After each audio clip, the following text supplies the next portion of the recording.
근데 이게 자가용은 김정은 시대에 들어와서 뭐냐면은 하나의 이것도 외화벌이에요. 북한은 애국 그렇잖아요. 돈 있으면 욕기는 잘렸는데 아무 때나 찾고 이자 들고 이건 없어요. 김정은 정권이 장사를 하기 위해서 어쨌든 좀 질 낮은 승용차를 많이 대고 들여와가지고 파는 거예요. 그러니까 저기 장롱에 갇혀있는 달러를 끌어내기 위한 하나의 유일한 방법이죠. 우리하고는 전혀 상상할 수 없는 주차 공간이었다. 평양의 아파트는 주차 공간이었다. 그러면 차 있는 사람들은 어떻게 밤에 여기다 그걸 보관하지? 또 다른 방법은 컨테이너. 이거 사버리는 거예요. 이거 사고 그거는 다 철로 되어 있잖아요. 문, 벽, 다 지붕, 바닥 다 철로 되어 있잖아요. 그걸 이용하는 거예요.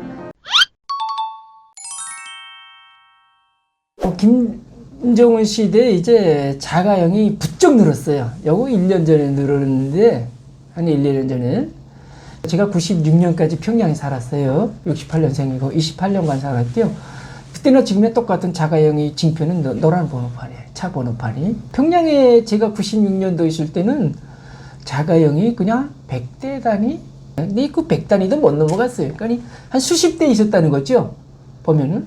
근데 김정은 시대에 들어와서 1000단위가 번호판 보면 알잖아요.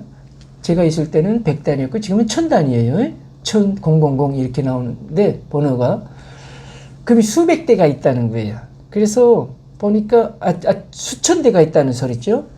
작년에 제가 그 자료를 보니까 북한 자료를 보니까 한 8,000대, 9,000대 등록했어요. 평양시에 이제 굴러가는 이제 자동차가 이제 우리 전문가들이 이제 추정도 하고 또 여러 루트로해서 이제 관찰도 하지만은 한 7, 8천 대 팔리고 등록된 것도 그만큼 등록되었고 10,000대는 안 넘어갔어요.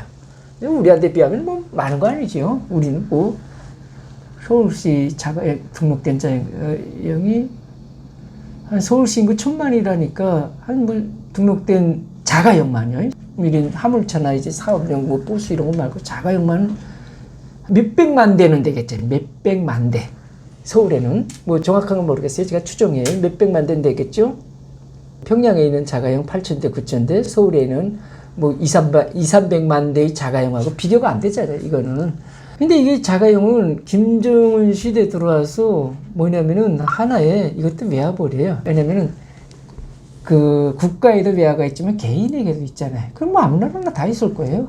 뭐 사회주의, 뭐 민주주의 이거 떠나가지고 개인이 돈을 갖고 사는 거는 똑같잖아요. 민주국가도 개인 통장에 돈이 있고 사는 거고 사회주의도 돈이 있어야 사람 사는 건 맞잖아요. 근데 이제 우리처럼 운행 시스템이 투명화돼 있고 뭐 우리 김영삼 정부 때 그거 됐죠. 실명제로 돼가지고서는 이름하고 주민번호 되면은 그 사람의 금융거래가 다 나오잖아요.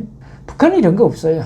금융실명제라는 말도 없고 통장을 뭐 우리처럼 개설도 하고 뭐 카드도 만들고 쓰지만은 우리처럼 이렇게 신용 있게 우리는 돈 있으면 은행에 맡기고 이자 받고 아무 때나 찾을 수 있잖아요. 북한은 애국 그렇잖아요. 돈 있으면 욕기는 잘렸는데 아무 때나 찾고 이자 들고 이건 없어요. 이거는 딴 나라 얘기예요. 그러니까 우리하고 달라요. 그럼에도 불구하고 뭐예요? 돈은 이 인민들에게 많이 있잖아요. 국가에다 여봤자 별로 이자도 없고 그 제때도 못 찾으니까. 그리고 북한 돈을 뭐 아무리 많이 가지고 있어도 가치가 없으니까 그러니까 뭐 간부들이나 권력자나 이런 뭐 특수기관 사람들은 현찰로 갖고 있어요. 그걸 찌꾸려내는 방법 중에 하나가 자가용인 거예요. 자가용을 파는 거예요. 나라에서. 중국이나 외국에서 수입되어 오는 승용차예요. 북한의 자가용은요. 100%가. 북한제 승용차가 없어요. 북한제 승용차는 한 80년대 한번 얼핏 나왔어요. 백두산이라고 평양이라고 뭐 이런 승용차가 나왔는데 하도 그냥 덜덜덜덜하고 뭐 문이 거들거들해가지고 한 1, 2년 나오다가 말았어요. 없어졌어요. 그리고 그 전에도 나오고 지금도 나오는 거는 군용 지프차는 나와요. 군용 지프차요. 이제 자력갱생의 뒷말인데 갱생이라는 승용차 이름인데 그게 지프차예요. 북한에서는. 지금도 알기로는 지프차나 생산되고 화물차는 생산돼요. 그리고 북한에 지금 나오는 평화자동차 공장에서 나오는 각종 승용차는 어쨌든 1년에 뭐 수백 대, 수천 대씩 나올 거예요. 남한의 뭐 종교단체 혹은 뭐 이제 기업 이런 그룹이 가서 이제 북한하고 합작 형태로 자동차 조립회사를 만들었어요. 남포에 평화자동차 공장이라고. 거기서 생산하는 게 아니고 외국에서 부품을 들여와서 조립하는 거예요. 완제품을 들어오는 거하고 부품 들어오는 건 가격이 차이 나기 때문에 북한은 어떻게 보면 돈 많지 않으니까 그 완제품은 조립 비용이랑 다 들어가기 때문에 제가 알기로는 완제품은 100이라면은 이거 조립품은 한 뭐 반값 정도로 이렇게 들어온다 그러더라고요. 그렇게 해서 유통되는 게 이제 평화자동차 공장에서 나오는 승용차들이 많이 유통돼요. 평양의 자가용을 들여다보니까 평화자동차 공장 그 승용차도 있지만은 대부분 중국제 자동차 이런 게 많아요. 그러니까 이제 내 인민들에게 팔고 장사하려면은 우리도 똑같잖아요. 우리도 뭐 현대자동차에서 뭐 100만 원에 차 만들었으면 국민들에게 100만 원에 팔아요? 아니잖아요. 200만 원에도 팔고 150만 원에도 팔잖아요.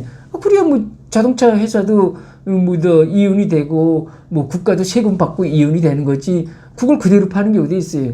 안 그래요? 없잖아요. 북한도 정부가 김정은 정권이 장사를 하기 위해서 어쨌든 좀 질 낮은 승용차를 많이 대고 들여와 가지고 파는 거예요.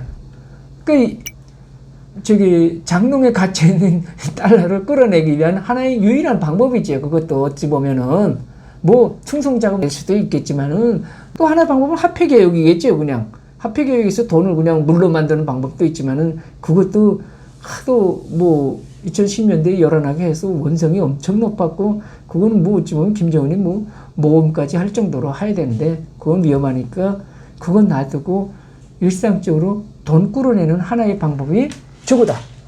승용차 파는 거다. 그래서 10,000대 가까이 지금 평양에 굴러 들어가는데 제가 여기서 조금 말하고 싶은 건 특이하게 뭐냐면은 우리는 저도 그렇지만 아파트 지하 2, 3층 주차장이잖아요. 한국에 와서 처음에 와서 깜짝 놀랐어요. 아파트 밑에 왜 주차장이 있어? 보니까 그 아파트 숫자만큼 승용차들이 다 있더라고요. 당연히 지하에 들어올 수밖에 없어요. 근데 지금 보면은 김정은 시대에 들어와서 아파트를 많이 지어요. 근데 주차장은 없더라고요. 보니까.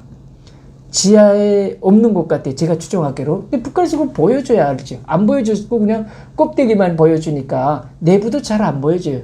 북한에서는 새 거리 지어도 그냥 이렇게 모시는 아파트, 노동자 농민들이 산다, 뭐 김정은 장군님의 배려다 이렇게 얘기하고 그 안에 내부에 자세한 우리 궁금한 거는 거기에 뭐 가스관이 들어갔고 가스 들어오고 뭐 전기 어떻게 들어오고 엘리베이터 어떻게 되고 뭐 이런 거 우리 좀 관심인데 그런 건 안 보여져요. 주차장이 없을 거예요. 그래서 어떤 풍조가 생기냐면은 한 아파트에 이제 뭐 자가용 있는 사람이 뭐 제가 생각해 보면 많아요. 한 두세 가구가 있겠죠. 북한이 평양에. 우리는 뭐 한 아파트에 한 90% 가구는 차 있다 보면 북한은 반대로 한 두세 집이 있을 것 같아요. 그러면 이거 주차장이 없으면 어떡할까요? 바깥에 세워놓는다?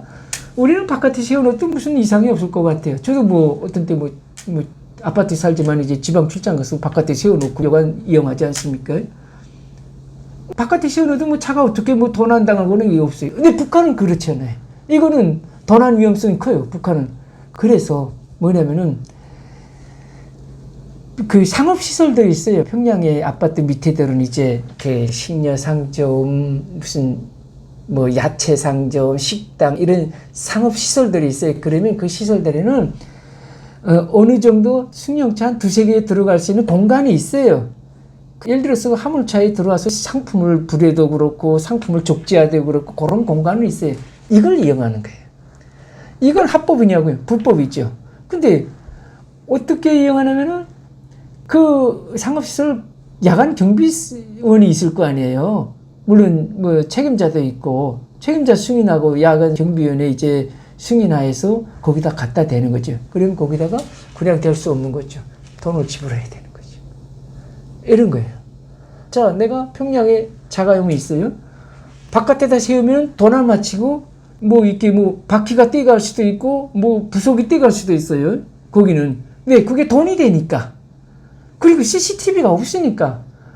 아, 우리라면 그게 뭐 돈도 되지만 CCTV 있어가지고 잡혔을 수 있잖아요. 북한은 그게 없다니까요. 우리도 돈 한 푼 수출하는지 모르겠는데 북한은 수출보다도 자국에서 쓸 게 없으니까 그냥 돈 안 하는 거예요. 예전에 쓰던 뭐 차도 있을 거 아니에요. 공장 회사용이든 그냥 그걸 갖다 맞추는 거예요. 쓰려고 이제 뭐 도둑질을 해가는 거예요. 이런 도난을 피해야 되잖아요. 피할 거는 이제 공공기관의 상업시설 이런 데밖에 없는 거예요. 그래서 거기다 돈을 찔러주는 거예요. 봐달라고. 밤새 그 경비서 주는 거예요. 그거는 뭐 이렇게 통제된 밀폐된 공간이니까 안전하죠. 거기는 야간 경비원도 있으니까 이렇게 되는 거예요. 우리하고는 전혀 상상할 수 없는 그러니까 주차 공간이 없다. 평양의 아파트에는 주차 공간이 없다. 그러면 차 있는 사람들은 어떻게 밤에 뭐다 그걸 보관하지? 또 다른 방법은 컨테이너. 우리 이제 인천공항이나 목포항이나 가면 이제 수출용 컨테이너들 있잖아요. 이거 사버리는 거예요. 이거 사고 그거는 다 철로 되어 있잖아요. 문, 벽, 다 지붕, 바닥 다 철로 되어 있잖아요. 그걸 이용하는 거예요. 그거를 두 집에서 살 수 있는 거예요. 두 집에서 차 두 대를 차고로 이용하는 거죠. 그러니까 말 그대로. 그러면 이제 제가 있을 때도 평양시 강북거리 그건 80년대 중반? 후반에 지어졌어요. 89년 세계 청년학생 축전하면서 지어졌는데 그때도 아파트 뒤에 가니까 그런 컨테이너를 쫙 배열해 놓고 위에는 이제 그 벽돌을 싹 해가지고 딱 마치도 그 위장되게 해놨죠. 저 창고처럼. 겉으로는 창고처럼 보이지만은 실제는 컨테이너를 무역항들에서 가져다 놓는 거예요. 왜냐면 이거 있으면 다 해요. 거기서는. 평양에서 그때 당시 자가용 끌고 타고 다니는 사람들은 대부분 저거 제일 이제 북송 이제 친척들이니까 그 연거자들이니까 뭐 남포항도 잘 이용하고 원산항도 잘 이용하잖아요. 원산항까지는 아니고 남포항은 이렇게 많이 이용하는데 그때 그런 데서 이제 사가지고 이용하는 거예요. 그러니까 북한의 자동차도 그렇게 있지만은 주차 문화도 여러분 들어볼까 생소하지요. 그럴 수도 있는 세상이 희한하네. 여기 바로 평양의 모습입니다. 풍경입니다.